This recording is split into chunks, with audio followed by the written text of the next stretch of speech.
Neuroloogiline muusikateraapia tugineb neuroteadusel ja muusika tajumise, produtseerimise ja tunnetuse mõistmisel ning muusika mõjul mitte muusikalistele aju- ja käitumisfunktsioonidele. NMT on litsenseeritud tehnikate kogum, milles on kokku 20 erinevat tehnikat 3 erineval eesmärgil: motoorika, kõne ja kognitiivsete funktsioonide arendamiseks või taastamiseks. Neuroloogilise muusikateraapia tehnikaid rakendatakse näiteks haigusseisundtel nagu insult, traumaatiline ajukahjustus, Parkinsoni ja Huntingtoni tõbi, tserebraalparalüüs, Alzheimeri tõbi, autism, vaimse tervise häired ja muud neuroloogilised haigused, mis mõjutavad kognitsiooni, liikumist, suhtlemist ja psühhosotsiaalset funktsiooni. Tutvustamegi teile käesolevas videos neuroloogilise muusikateraapia võimalusi kõne ja liikuvuse arendamiseks. Kõne arendamisel kasutatakse erinevaid muusikakomponente ning muusikalisi ülesandeid, et stimuleerida, arendada või taastada kliendi kõnet.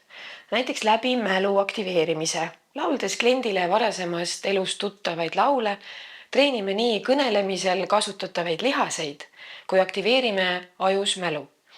Või tehes erinevaid hääleharjutusi saab arendada nii kõne selgust, diktsiooni kui laiendada sõnavara. Insuldi järgselt on neuroloogiline muusikateraapia väga efektiivne taastamaks kõne.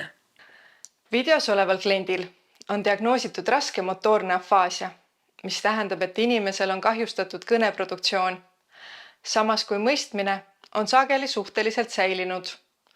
Kliendil on raske sõnu leida, kõne võib olla katkendlik ja pingutatud, kui nad võivad aru saada, mida neile öeldakse.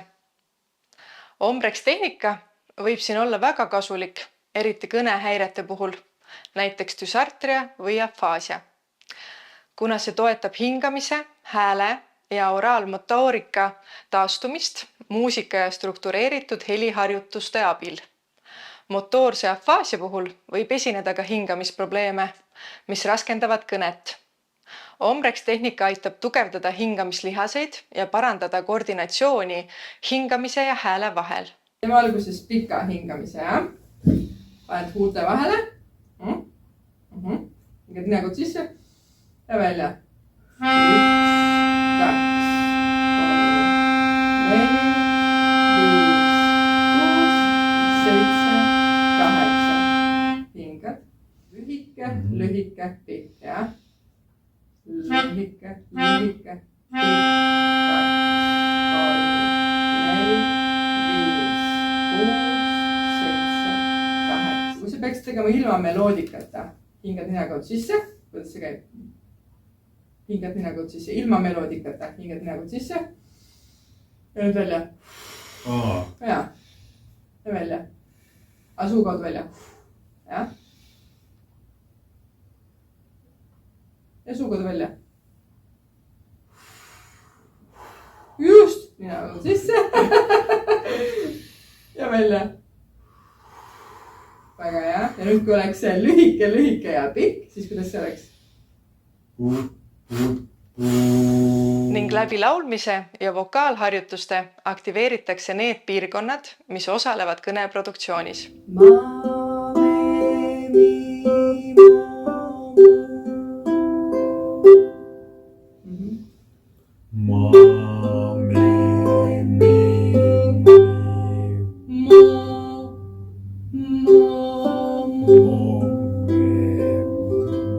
Oleme koos.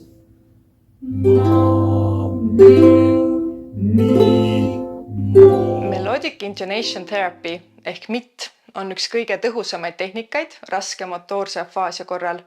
Kui ombreks keskendub rohkem hingamise ja hääleaparaadi tugevdamisele, siis MIT aitab taastada keele taastootmist muusika meloodia ja rütmi kaudu, kasutades ajus alles jäänud muusikalisi võimeid.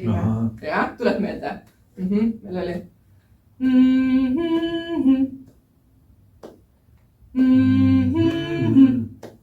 Meenub. Ei meenu. Vaata, kohe kuuled. Maria. Aha. Maria. Maria. Maria. Maria. Maria.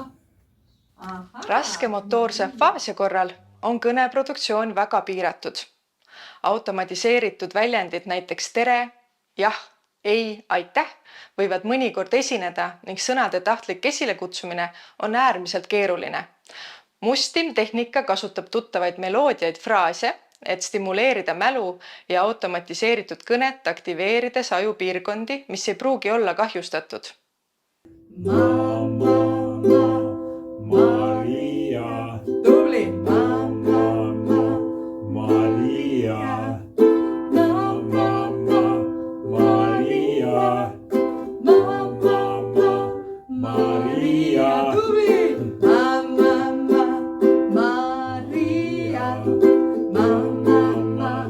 Maria.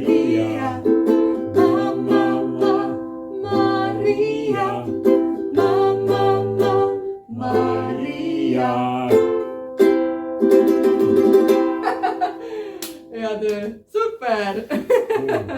Maria. Maria. Väga hea. Muusikateraapiaga on võimalik arendada käte liikuvust erinevas fookuses. Erinevatest haigusseisunditest tulenevalt võivad olla näiteks kliendi sõrmed väga spastilised ja nende liikuvus piiratud. Või siis ka kogu käehoiak alates õlast väga kramplik või pinges. Seetõttu on kliendil otseselt takistatud igapäevane iseseisev toimetulemine. Seda on võimalik muusikateraapiaga mõjutada. Selles videos on näha, milline oli kliendi sõrmede hoiak teraapia kohtumise alguses ning milline see oli peale 40-minutilist muusikateraapia sekkumist. Siinkohal saab ka välja tuua, et neuroloogilise muusikateraapia sekkumised on teatud juhtudel kordades efektiivsemad füsioteraapiast, kus muusikalisi elemente ei rakendata. Kasutan neuroloogilise muusikateraapia sensoorseid tehnikaid oma klientide käte ja jalgade jõu ja liikuvuse parendamiseks ning tasakaalu ja kõnnimustri parendamiseks. Üks tehnikatest on timp. Timptehnika eesmärgiks on parandada tasakaalu, koordinatsiooni ja lihasjõudu läbi rütmiliste liigutuste ja instrumentide mängimise. See on eriti kasulik motoorsete oskuste, sealhulgas tasakaalu parandamiseks ajutraumaga patsientidel.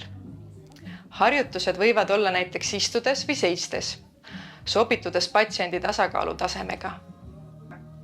Videodes keskendutakse klientide tasakaalu parendamisele koostöös füsioterapeudiga.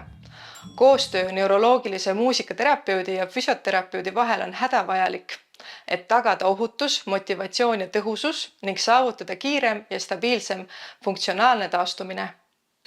Minu kliendi puhul näiteks ei saanud teraapias alustada mitte kõndimise korrigeerimisest, vaid jalalaba asendist. Kliendi tasakaal oli äärmiselt halb, nii terve keha hoiaku tõttu, aga ka seetõttu, et klient ei pannud astudes jalatalda maha. Kasutasin temaga BSC tehnikat ja mänguasja, mis tekitas heli. Kui esialgu oli kliendil väga raske liigutada päkka ja talda üles-alla, siis mõne teraapiaseansi järel oli selgelt näha muutus ning saime liikuda edasi. Kuidas tõusta püsti toolilt nii, et jalatald oleks maas ja tasakaal seeläbi parem. Videost on näha, et kliendi jalatallad on maas ning püsti tõusmisel tasakaal säilib. Kindlasti võib tekkida ka küsimus, et miks on kliendil trumm põlvede vahel. Seda aga seetõttu, et tagada jalgade sirge asend, mis antud kliendil kaldus põlvedest tugevalt sissepoole vajuma. Viimasena tooksin välja ka ühe näitena olukorra, kus kliendi ühe kehapoole liikuvus on halvem teisest. Selline raskus esineb erinevate neuroloogiliste haiguste või nendest taastumise korral. Ka siin saab kasutada timptehnikat, et laiendada kliendi funktsionaalset liikuvust ja koordinatsiooni. Videost on näha, et kliendi kehahoiak on kaldu vasakule poole ning liikuvus, nii käte liikuvuse koordinatsioon ja keha pööramine on tagasihoidlikud. 4 kuud hiljem, peale 10 kohtumist, oli olukord oluliselt paranenud.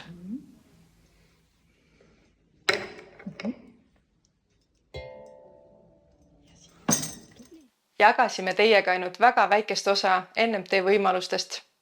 Julgustame teid pöörduma ka muusikaterapeudi poole erinevate neuroloogiliste murede korral ning uurima neuroloogilise muusikateraapia võimaluste kohta.